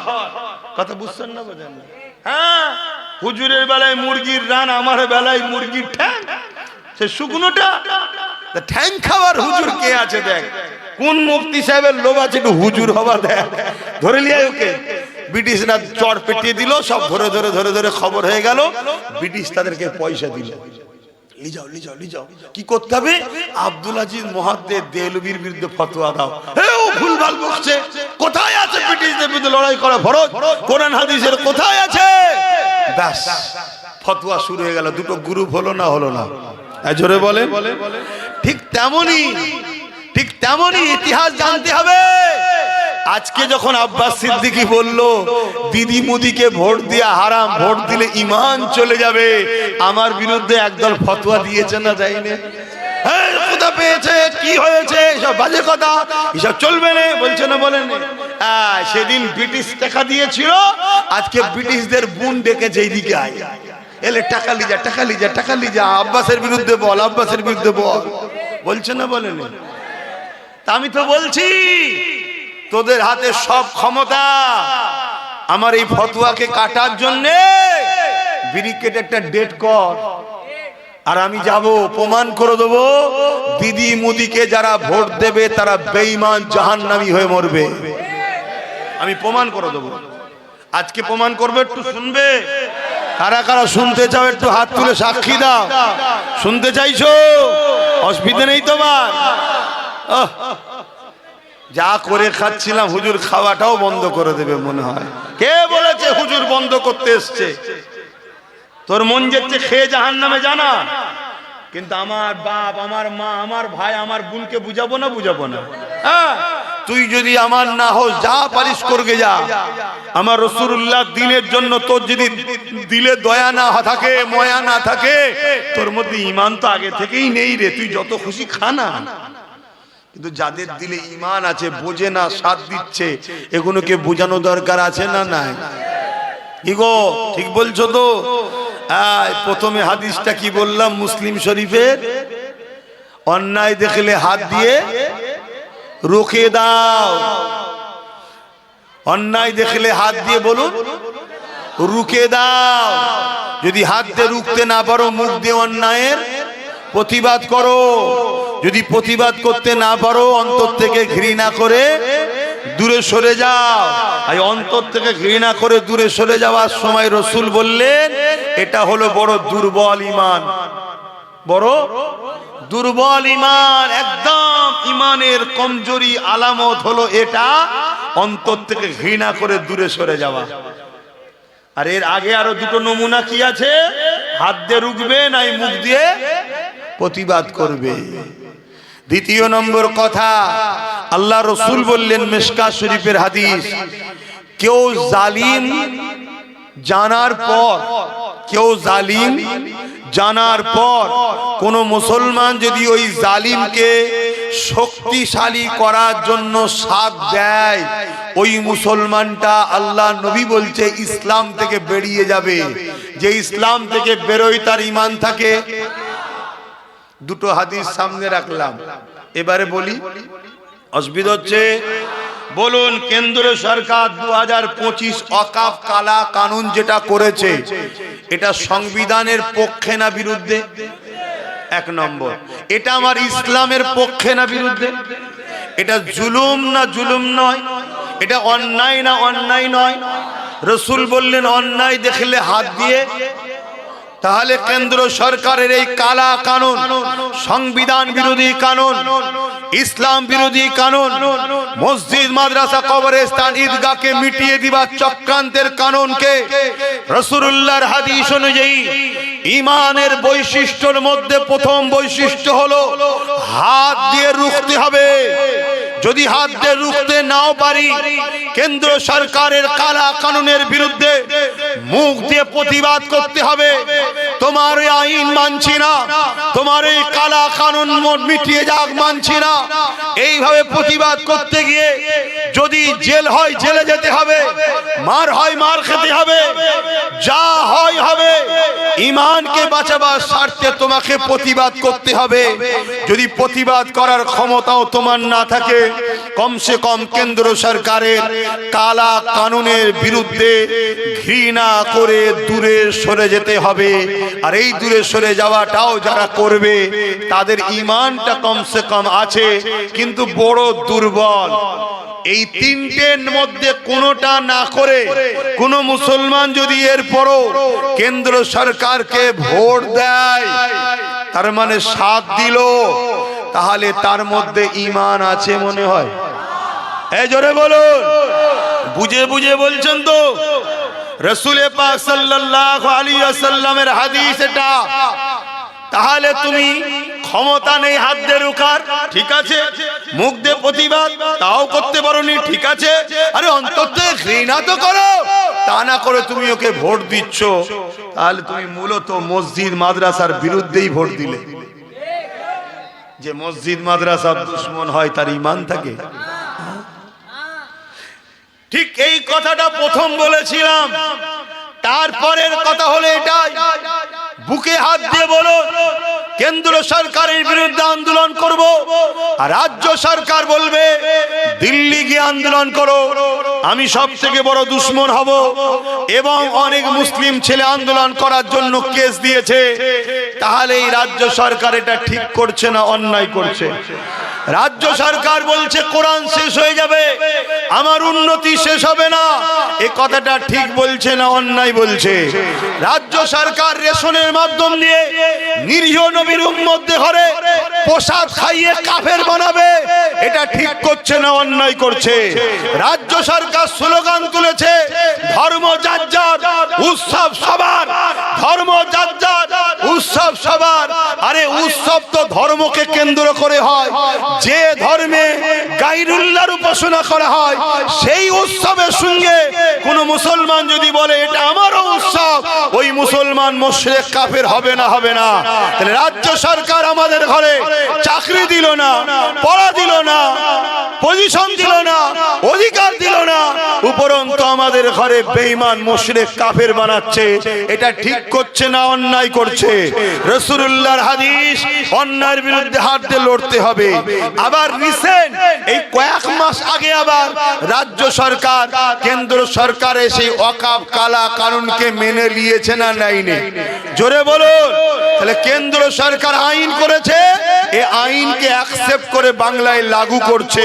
তার প্রমাণ দুর্গাপুরে বোলডুজার দিয়ে মাদ্রাসা ভেঙেছে, নদিয়ায় বোলডুজার দিয়ে ঈদগাহ দখল এখনো চলছে।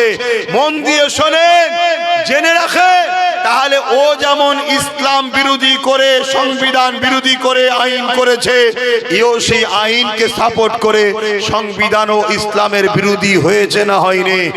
রাসূলুল্লাহর হাদিস অনুযায়ী অন্যায়ের বিরুদ্ধে হাত দিয়ে লড়ো, ওর বিরুদ্ধেও লড়তে হবে, এর বিরুদ্ধেও লড়া দরকার আছে না নাই? কম যেমন রাসূলুল্লাহর হাদিস হাত দিয়ে যদি লড়তে না পারো, মুখ দিয়ে প্রতিবাদ করতে হবে, ওর বিরুদ্ধেও করতে হবে, এর বিরুদ্ধেও করা দরকার আছে না নাই? ঠিক তেমনই অন্তর থেকে ঘৃণা যদি প্রতিবাদ করতে নাও পারো, তাহলে ওর বিরুদ্ধেও যেমন অন্তর থেকে ঘৃণা, এর বিরুদ্ধে অন্তর থেকে ঘৃণার দরকার আছে না নাই? যেমন ওকে ভোট দিলে ঈমান থাকবে না, একেও ভোট দিলে ঈমান। জোরে বলো, আরো আওয়াজ দিয়ে বলো। রাসূলুল্লাহর হাদিসের বিরুদ্ধে কেউ যাবে? কারা কারা যেতে ইচ্ছে আছে হুজুরের হাদিসের বিরুদ্ধে? যাও না, তোমার এলাকায় বেরোবে, দেখবে ভোটের সময় সব দেখা যাবে। দেখে নিয়ে বুঝে নেবে এ মুসলমান ঘরে জন্ম নিয়েছে, মুসলমান ঘরের ছেলে, কিন্তু এ দুনিয়াদারের জন্য বেঈমান হয়ে গেছে। এই সব মুসলমান জান্নাতে যাবে? তাসলিমা নার্সির নাম শুনেছেন না শোনেননি? মুসলমান ঘরে জন্ম হয়েছে না হয়নি? ওর ঈমান আছে? সালমান রুশদি মুসলমান ঘরে জন্ম হয়েছে না হয়নি? ঈমান আছে? এরকম কত রয়েছে রে বাপ। সেই পরীক্ষা শুরু হয়েছে আল্লাহর পক্ষ থেকে। এখন আমার শেষ কথা, নবীর দ্বিতীয় হাদিস, যে জালিম জানার পর কোন মুসলমান যদি তাকে সাথ দেয় ক্ষমতায় শক্তিশালী করার জন্য, সেই মুসলমান ইসলাম থেকে বেরিয়ে যাবে। যে বেরিয়ে তার ঈমান থাকে। এবারে বলুন, কেন্দ্র সরকার মসজিদ মাদ্রাসা ওয়াকফকে মিটাতে চাইছে, এটা জুলুম না জুলুম নয়? রাজ্য সরকার এটা করছে, জুলুম না জুলুম নয়? তাহলে এই দুই সরকারকে কেউ যদি ভোট দেয় শক্তিশালী করার জন্যই তো ভোট দেয়, সেই মুসলমানের কি ঈমান থাকবে, ইসলামে থাকবে? রাসূলুল্লাহর হাদিসটা তো শোনানো দরকার। আমার এই কথা শুনে 10টা বাপ, 10টা মা, 10টা ভাই হলো ঈমান হারা থেকে বাঁচতে পারে তো নাকি? আমার কথাই কারা একমত দিদি মুদিকে ভোট দেবেন না? একটু হাত তুলে সাক্ষী দেন। হাত লম্বা করে তোলেন, লম্বা করে হাত তুলে রাখবেন। এবার একটু দেখুন কেউ হাত তুলতে বাকি আছে কি, পাশাপাশি দেখুন কেউ হাত তুলতে বাকি আছে কি দেখুন। কেউ যদি হাত না তোলে তার সঙ্গে আমাদের কোনো ঝগড়া নেই, তার সঙ্গে ঝগড়া আমরা করব না। হাত না বান, তার সঙ্গে আমরা ঝগড়া করব না। কি করব? শুধু জেনে নেব এ ওয়াকফের দুশ্মন, দিদি মুদির লোক, আমাদের লোক নয়। ঠিক তো নাকি? এবারে বলুন, দিদি মুদি আলাদা না এক? জোরে বলেন। পিসাবটা নাপাক না পাক, আর মদটা নাপাক না পাক? মদ কাপড়ে লেগেছে, পিসাব কাপড়ে লেগেছে বলে মদ দিয়ে ধুলে পাক হবে? তা মুদিকে রুকার জন্য এই নাপাক দিয়ে রুকবেন? আমার কথা ভুল হচ্ছে নাকি? এবার যদি বলেন তাহলে কি করব, একটাই লাঠি সবার ঘুম হারাম করেছে না করেনি? ওয়াকফকে বাঁচাবার স্বপ্ন আছে না নাই? বাঁচাবার রাস্তা দুটো। অসুবিধা হচ্ছে একটু বলবো? বাঁচাবার রাস্তা দুটো, যদি আপনাদের কোনো রাস্তা থাকে বলবেন, আমি শুনবো। আর একটা আপনাদেরকে আইন জানিয়ে দিই, আমার দেশ হলো যুক্তরাষ্ট্রীয় কাঠামো, কথা বুঝে আসছে? ল্যান্ড যে জমির বিষয়ে রাজ্য সরকার যদি কেন্দ্র সরকারকে জমি না দেয়, এক টুকরো ঢিলাও কেন্দ্র সরকার রাজ্য থেকে নিয়ে যেতে, তাহলে রাজ্য সরকার যদি ওর আইনটাকে না মানত, ক্ষমতা ছিল না এই রাজ্য থেকে এক টুকরো মাটি নিয়ে যেতে পারত। কিন্তু মানা ছাড়া, না মানা ছাড়া তো উপায় নেই। কেন মানতে হবে? যখনই মানবে না অমনি বলবে ভাইপোকে তুলে আনবো। শুনছেন না শোনেননি? তাহলে ও ভাইপোর জন্য আমার মসজিদ কুরবানি করে দিচ্ছে, মাদ্রাসা কুরবানি করে দিচ্ছে, আর আমরা হা করে বসে বসে দেখবো? কথা বলেন, দেখবেন? আপনারা লড়াই করতে পারবেন তো? আপনাদের কিচ্ছু করতে হবে না, যে যার গ্রামে 10-12টা যেগুলো আছে, আমি দোয়া করছি প্রথম আল্লাহ ওদের হিদায়েত করুক। যদি হিদায়েত না হয়, বাস ওই কটাকে শুধু সাইজ করে দিলেই তো হয়ে যাবে। কোনো অসুবিধা নেই, এটা মসজিদ মাদ্রাসা বাঁচাবার লড়াই রে বাবা। তুই যদি মসজিদের দুশ্মন হস, তোর বিরুদ্ধে লড়াই করবো না? করবো না? তুই যদি আমার মাদ্রাসার বিরুদ্ধে নারাজ, তোর বিরুদ্ধে লড়াই করবো না? করবো না?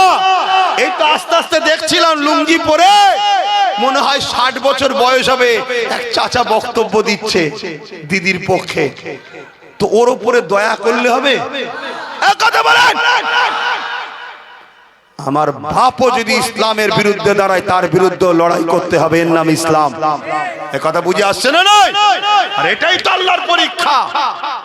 যদি পরীক্ষায় পাস করতে পারো, লড়াই যদি করতে পারো, আল্লাহ সাহায্য পাবে, হাতে তোমাদের হবে, বিজয় তোমাদের হবে। আর যদি না পারো, মনে রেখে দিও, আল্লাহ তোমাদেরকে সাহায্য করবেন যখন এই জালিমরা তোমাদেরকে কাটবে। আমার কথা ওপেন, ভালো লাগলে নেবে, না ভালো লাগলে না নেবে। লড়াই আজ থেকে করিনি আমি।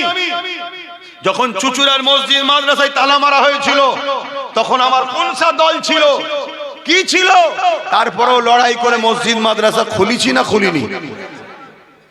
আমি সব বুঝি, কিন্তু আমার ধর্মের উপরে আঘাত দিলে আমার হেড অফ বিচার ঠিক থাকে না। কথা বুঝে আসছে না? নাই? আমার জমি লিয়েছিস, যা, চল আল্লাহ বিচার করবে। আমার চাকরি লিয়েছিস, যা, আল্লাহ বিচার করবে। আমার ভাত রুজি কেড়ে নিয়েছিস, যা, আল্লাহ বিচার করবে। আমার বাপকে গাল দিয়েছিস, মাকে গাল দিয়েছিস, যা, আল্লাহ বিচার করবে। কিন্তু কোরআন, ইসলাম, নবী আর আল্লাহ, এখানে কোনো কম্প্রোমাইজ নেই। আমার কথায় একমত তো?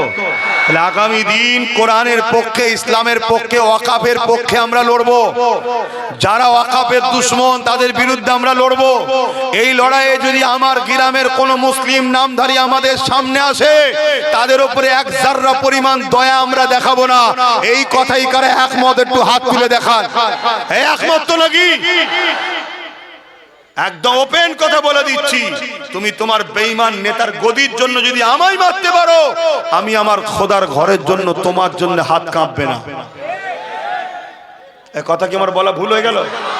তোমার চোর, বেঈমান, খুনি, সন্ত্রাস নেতার জন্য তুমি যদি মুসলিম ছেলেকে মারতে পারো, মুসলিম মা বোনদের ঘর ভাঙতে পারো, জুলুম করতে পারো, তাহলে আমার আল্লাহ নবীর ঘরের জন্য তোমাকে সাইজ করতে আমার হাত। জোরে বলো, অন্তরের মধ্যে ময়া। এখন বলুন আপনি কি বলছেন? মুসলমান আব্বাস লাগাচ্ছে তো নাকি?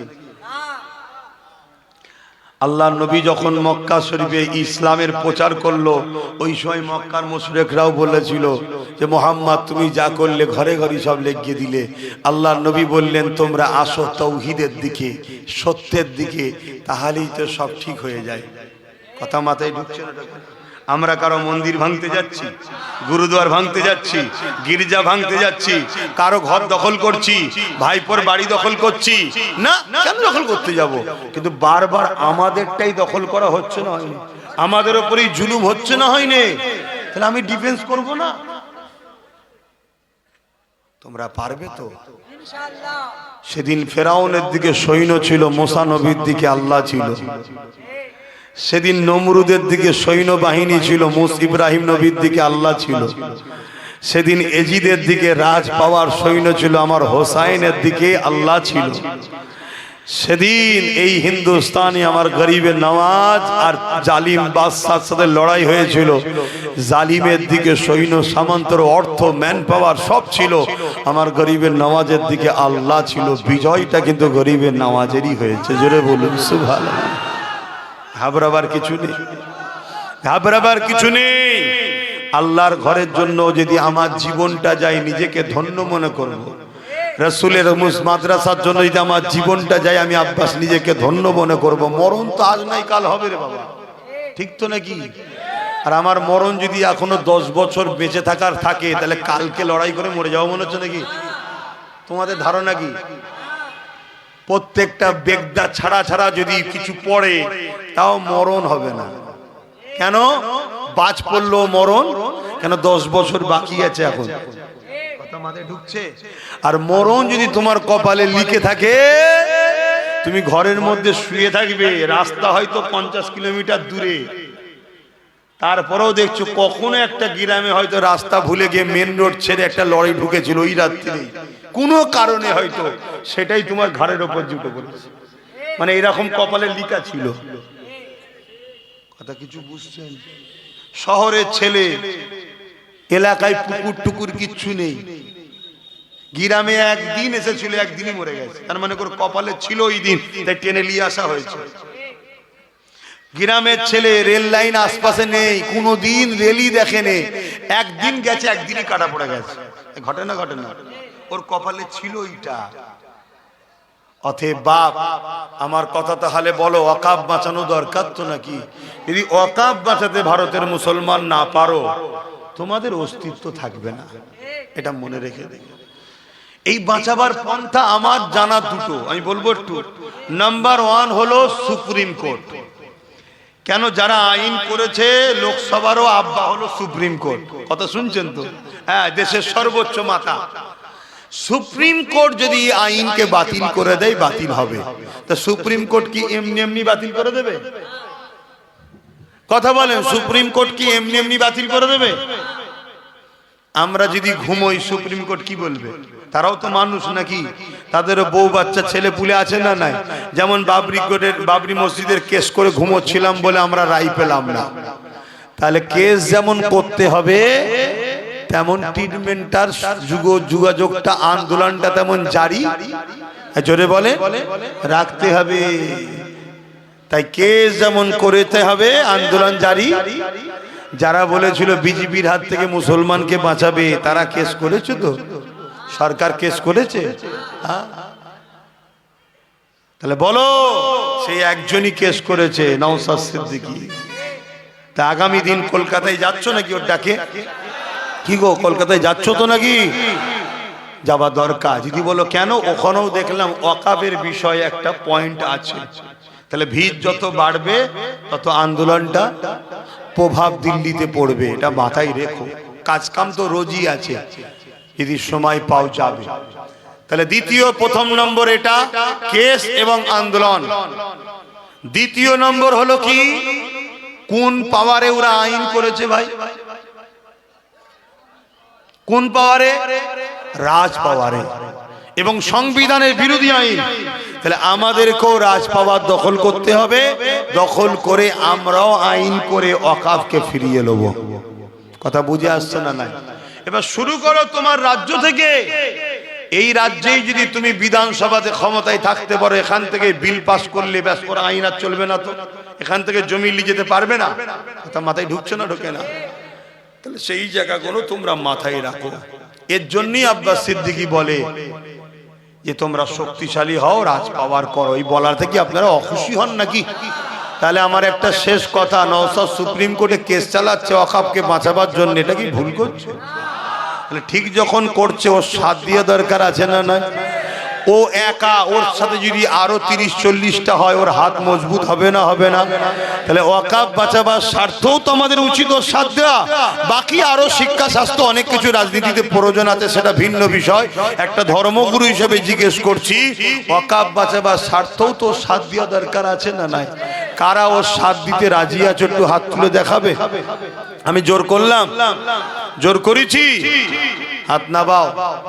এই যে তোমাদের এলাকা, তোমরা যদি এক হয়ে যাও তাহলে এখানে আশপাশে 5-6টা যা আছে সবই তোমরা পেয়ে যাবে। ঠিক না বেঠিক? তোমরাই যদি এক হয়ে যাও 5-6টা তো পেয়ে যাবে।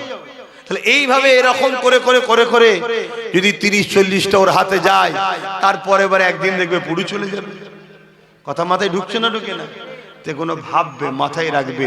তো এই যে কথাগুলো বললাম, কারো কোনো কষ্ট হলো?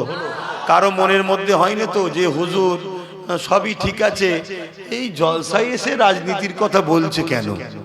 মাথায় ঢোকে না তো? আমি কয়েকটা কারণে বলি। প্রথম কথা হলো, ইসলামের রাজনীতি আছে না নাই? দ্বিতীয় নম্বর কেন বলি, আমার বলার জায়গাতে এইটা। আমি তো হুজুর, আমি তো ওয়াইজি, আমি তো ইসলামের প্রচারক, আমার বলার জায়গা তো এটা। আর আমি বলছি কার বিরুদ্ধে? যারা ইসলামের দুশ্মন তাদের বিরুদ্ধে বলছি। বলো বুকে হাত দে, দিদি মুদি ইসলামের দুশ্মন হ্যাঁ কি না? জোরে আওয়াজ দিয়ে বলো হ্যাঁ কি না?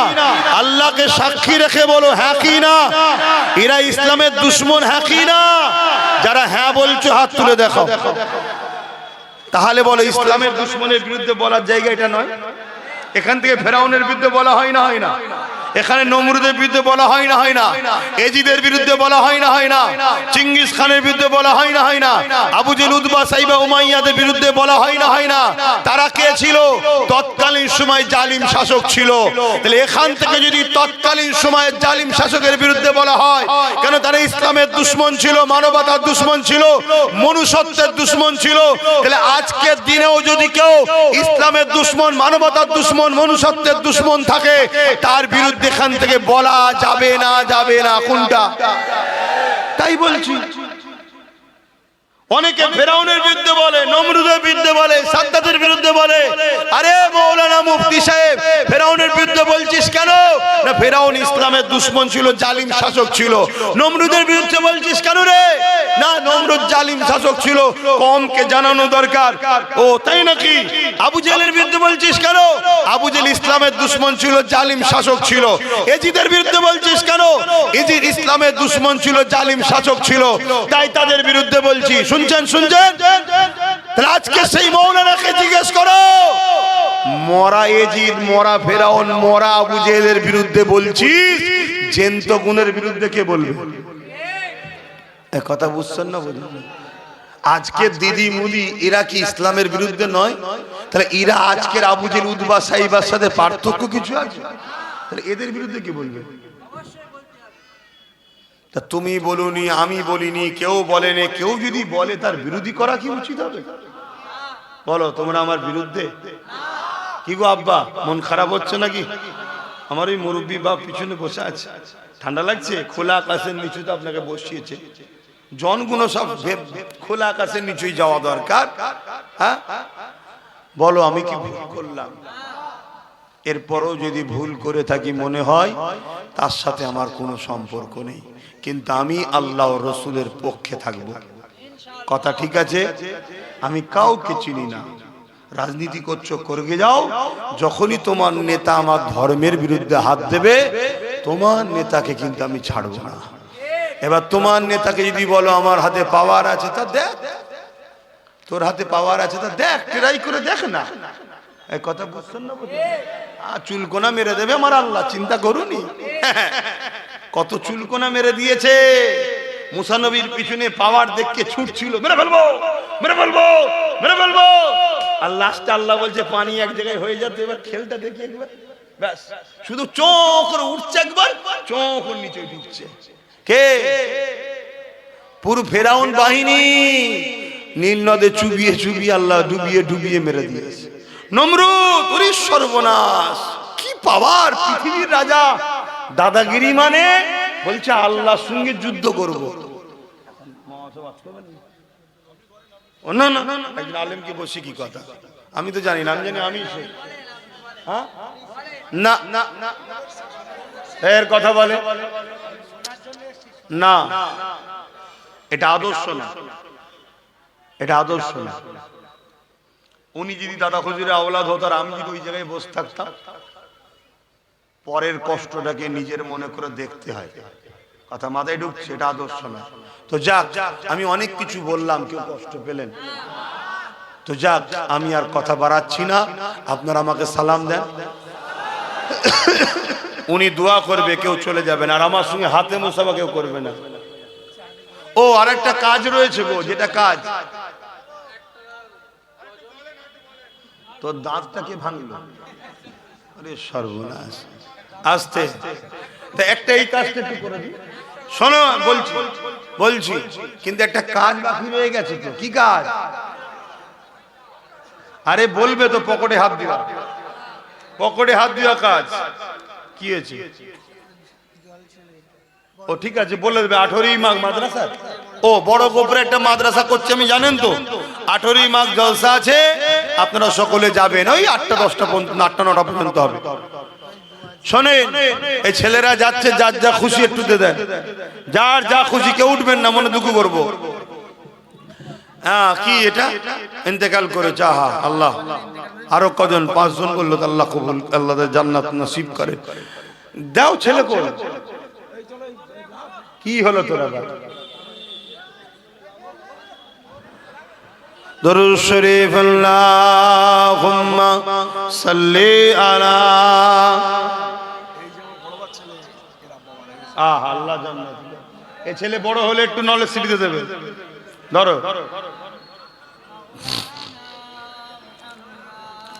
যাদের হৃদয়ে আছে আল্লাহর ভয়, তারা কখনো ভুলে যায় না। আল্লাহর প্রেম ছাড়া এই দুনিয়া কারো কাছে কোনো কিছু চাই না। যাদের হৃদয়ে আছে আল্লাহর ভয়, তারা কখনো ভুলে যায় না। আল্লাহ প্রেম ছাড়া এই দুনিয়া কারো কাছে কোনো কিছু চাই না। কি হলো তোমাদের?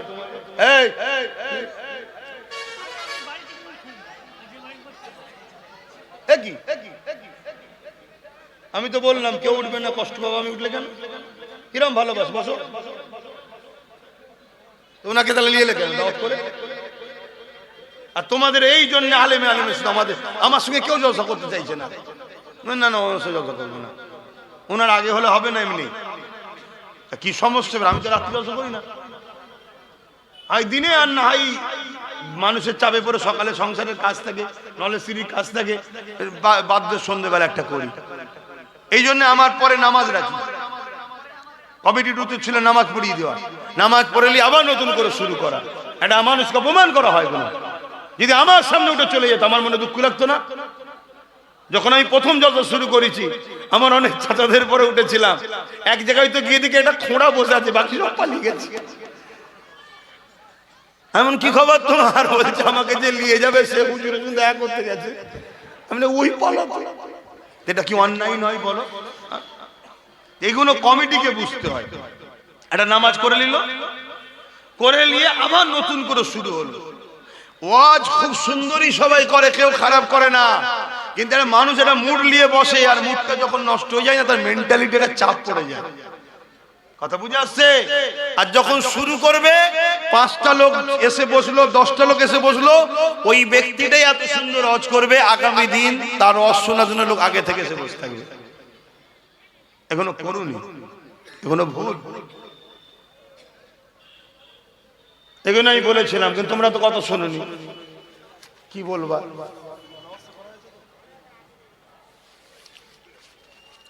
তো যাই হোক, আমি আর বাড়াচ্ছি না, আমি দুঃখিত। আপনারা আমাকে সালাম দেন।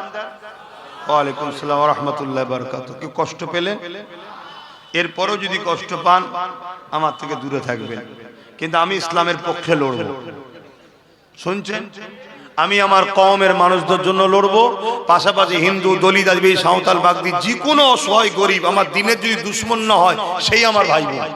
সে অন্য ধর্মের, সে জবাব আল্লাহর কাছে দেবে, কিন্তু আমার ভাই বোন তারা বাপ আদমের সন্তান, মা হাওয়ার সন্তান। আসসালামু আলাইকুম।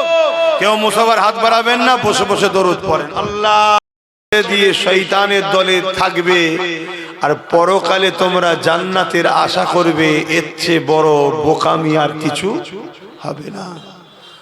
আল্লাহ যাকে দুনিয়া দেয় আখিরাত তাকে দেবে না, আর যাকে আল্লাহ আখিরাত দেয় দুনিয়া তাকে দেবে না। অতএব এই দুনিয়া শুধুমাত্র একটা পরীক্ষার জায়গা। এই পরীক্ষা যুগে যুগে নিয়েছে, তবে মনে রাখবেন এই পরীক্ষাতে আমাদের আব্বাজান ইব্রাহিম আলাইহিস সালামকেও আল্লাহ পরীক্ষা নিয়েছে। কি কঠিন পরীক্ষা! একদিকে আব্বাজান ইব্রাহিম আলাইহিস সালামকে আল্লাহ বিশাল বড় ধনী করেছিলেন, জমিদার করেছিলেন, আমাদের বাপ, আপনাদেরও বাপ, আপনারা সব নবীর আওলাদ, কত নসিব বড়। হযরত ইব্রাহিম আলাইহিস সালাম মুসলিম জাতির পিতা, একদিকে বিশাল ধনী আল্লাহ করেছে, কিন্তু ধন দৌলত ইব্রাহিম নবীর অন্তর থেকে আল্লাহ ভুলাতে পারে না। ধনী হওয়া খারাপ নয়, ধনী হয়ে যদি আল্লাহ ভুলা হয়ে যায় ওই ধনীটাই হলো অভিশাপ। যে ধন দৌলত তোমাকে আল্লাহ থেকে সরিয়ে দেয় ওই ধন দৌলত তোমার জন্য অভিশাপ। ধনী হওয়া খারাপ নয়। তা ইব্রাহিম আলাইহিস সালাম তৎকালীন সময় আরবে গৃহপালিত পশু লালন পালন করাটাই ছিল তাদের জীবিকা। হাজার হাজার গৃহপালিত পশু ছিল আব্বাজান ইব্রাহিম আলাইহিস সালামের, সেগুলোকে লালন পালন করার জন্য চরণ ভূমিতে ঘোরাচ্ছে। হযরতে জিবরাইল আলাইহিস সালাম আল্লাহকে বলছে, আল্লাহ আপনি ইব্রাহিম নবীকে আপনার খলিল বলেছেন, আপনার বন্ধু বলেছেন, আরে ইব্রাহিম দেখুন দুনিয়াদার। আল্লাহ বলছে কেন? দেখেন না হাজার হাজার গৃহপালিত পশুলের চরণ ভূমিতে ঘুরছে। আল্লাহ বললেন, এ জিবরাইল, আমার বন্ধুর উপরে এত বড় কথা তুমি বললে? আমার ইব্রাহিমকে আমি হাজার হাজার গৃহপালিত পশু দিয়েছি ঠিকই, কিন্তু আমার ইব্রাহিমের অন্তরে একটা পশু লোভ লালসা বা পশু গৃহ পশুর উপরে, ধন দৌলতের উপরে আমার ইব্রাহিমের অন্তর জমে যায়নি। আমার ইব্রাহিমের অন্তরে আমি আল্লাহ, আমি আছি। জোরে বলুন সুবহানাল্লাহ। হযরত জিবরাইল আলাইহিস সালামকে আল্লাহ বলছেন, তোমার যদি মনে হয় আমার ইব্রাহিমকে পরীক্ষা নিবার তো যাও, গিয়ে দেখো। হযরত জিবরাইল আলাইহিস সালাম মানুষের সোরাত ধরে দুনিয়ায় এসেছে। এসে ইব্রাহিম নবীর বাড়ির সামনে দিয়ে যাচ্ছে আর জবানে বলেছে আল্লাহু আকবার। ইব্রাহিম নবী ঘরে ছিলেন, ছুটে বাহির হয়ে এসে বলছে, কে আমার আল্লাহকে ডাকলেন? জিবরাইল আলাইহিস সালাম তখন মানুষের সোরাতে, তিনি তখন বললেন, কেন আমি ডেকেছি, আরো একবার ডাকেন। হযরত জিবরাইল আলাইহিস সালাম বলেন, আপনার কথা দিয়ে আমি কেন ডাকবো? আমার যখন মর্জি যাবে আবার তখন ডাকবো। হযরত ইব্রাহিম আলাইহিস সালাম বলে, আপনি যদি আমার মালিক রব আল্লাহকে ডাকেন, আমি ইব্রাহিম, আমার অনেক গৃহপালিত পশু আছে, একবার যদি আমার আল্লাহর নাম নেন, আমি আমার গৃহপালিত পশুগুলো থেকে অর্ধেক পশু আপনাকে দিয়ে দেব। আমাদের আব্বা কত আল্লাহর প্রেমিক ছিল দেখে, আর আল্লাহ পরীক্ষা নিচ্ছে। একদিকে দিয়েছে, আবার জিবরাইল পাঠিয়ে পরীক্ষা নিচ্ছে। একটা নাম শোনার জন্য, আল্লাহর নাম শোনার জন্য দিচ্ছি। আর আমাদের যুবকরা ইব্রাহিম নবীর সন্তান, এখন আমরা কোরআনের মাহফিল, আল্লাহর আলোচনার মাহফিল থেকে ছুটে পালাচ্ছি, আর ওইদিকে শয়তানের দল বসে আছে, ডাকছে আয়, খেলায় আয়, মেলায় আয়, যাত্রায় আয়, ফাংশনে আয়। যুবক, দুটোর মধ্যে একটা, দুনিয়া চাও মজা করে লাও, আর যদি বলো জান্নাত চাই, দুনিয়ায় একটু ধৈর্য ধরো, দেখো কোনটা করবে। আর যদি দুনিয়া চাই তো দুনিয়ার মতো দুনিয়া লাও, একদম মজা করে লাও, আদানি আম্বানির মতো ঝেড়ে ঝুড়ে কোটি কোটি টাকার মালিক হয়ে ফুর্তি আনন্দ করো। কথা শুনছেন তো নাকি? তাতে এতিমের, গরিবের, বিধবার, দেশের কারো বাদ দিউনি, যার পরও খেয়ে যাও। আর আমাদের ছেলেগুলো তো না দুনিয়াও পাচ্ছে না আখিরাত পাচ্ছে। কি সব হতে পেরেছে নাকি আরবপতি?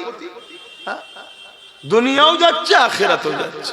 মনকে স্থির করো, দুনিয়া যদি চাও আখিরাত পাবে না, আর আখিরাত যদি চাও দুনিয়া একটু ধৈর্য ধরো। আব্বা জান ইব্রাহিম আলাইহিস সালামের কথা শুনে জিবরাইল আল্লাহু আকবার বললেন। আব্বা ঘর থেকে গিয়ে তার যেখানে ছিল গৃহপালিত পশু, সেখান থেকে নিয়ে এসে হাজার হাজার পশু হযরত জিবরাইল সাল্লামকে দিয়ে দিলেন। জোরে বলুন সুবহানাল্লাহ। হযরত জিবরাইল আলাইহিস সালাম এই পশুগুলোকে নিয়ে তিনি রওনা দিতে লেগেছে। এমন সময় ইব্রাহিম আলাইহিস সালাম আবার বলে উঠলেন, এ আল্লাহ পাকের বান্দারে, আরো একবার আমার আল্লাহর নাম লাও। ইব্রাহিম আলাইহিস সালামের কথা শুনে হযরত জিবরাইল আলাইহিস সালাম বলতে লেগেছে, এবারে কি দেবেন? ওই সময় ইব্রাহিম সাল্লাম বলতে লেগেছে, বাকি যে অর্ধেক গৃহপালিত পশু রয়ে গেছে আমার আল্লাহ আমাকে ভালোবেসে দিয়েছে, কিন্তু এগুলোর উপরে আমার কোনো টান নাই। অবালা পশু না খাওয়ালে গুনাহ হবে, তাই চরণভূমিতে নিয়ে যেতে হয়। এগুলো যদি না থাকে আরো বেশি বেশি আমার আল্লাহ ইবাদত করতে পারবো।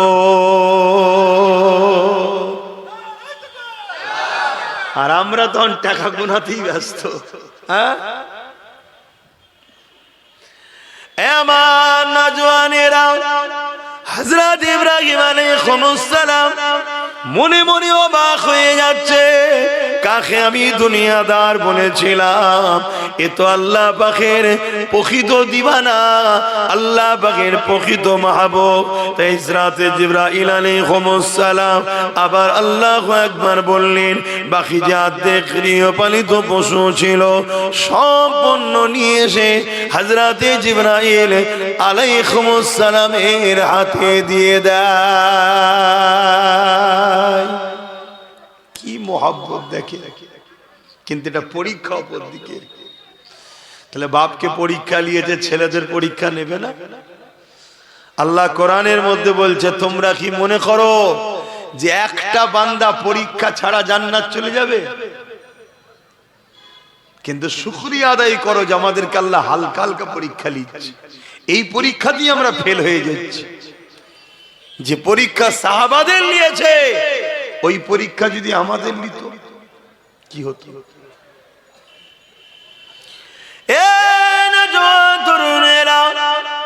আল্লাহ নবী সাহাবাদেরকে কঠিন কঠিন পরীক্ষা আল্লাহ বানিয়েছে। সেই সাহাবাদের মধ্যে থেকে এক সাহাবীর নাম বলি, হযরতে খাব্বাব রাদিয়াল্লাহু তাআলা। আমার নবীকে নবী বলে, আল্লাহকে আল্লাহ বলে ঈমানের নূরের কালেমা পড়ে নিয়েছে। এই কালেমা পড়ে নেওয়ার খবরটা আল্লাহ পাক জালিমদের কানে পৌঁছে দিয়েছে। জালিমরা এবারে খাব্বাবকে ডেকেছে।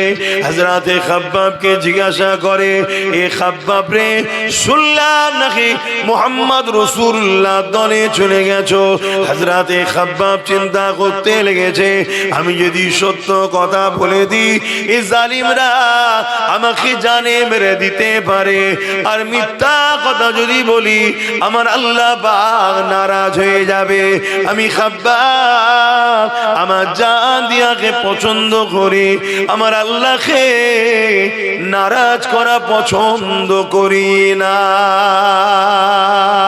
এটাই তো পরীক্ষা আল্লাহর বান্দা হিসাবে। আমার আল্লাহকে আমরা নারাজ করব না।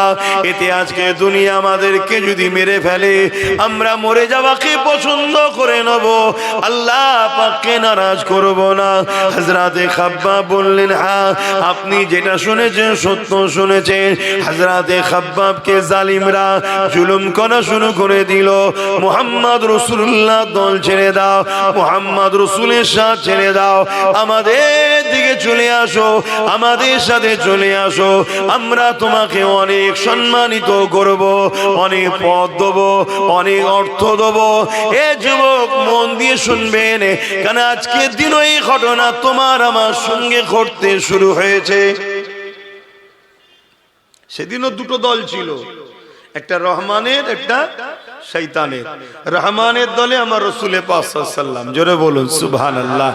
আর নবী পাকের কথাই সাহাবারা এসেছে। নবী কি বলছিলেন? ইনসাফের কথা, ইনসানিয়াতের কথা, মানবতার কথা, গরিবের অধিকারের কথা, দুঃখীদের কথা, এতিমের অধিকারের কথা, বিধবার কথা। সন্ত্রাসকে বন্ধ করো, জুলুমকে বন্ধ করো, অত্যাচার বন্ধ করো, এটা আমার রাসূল মেসেজ দিচ্ছিলেন।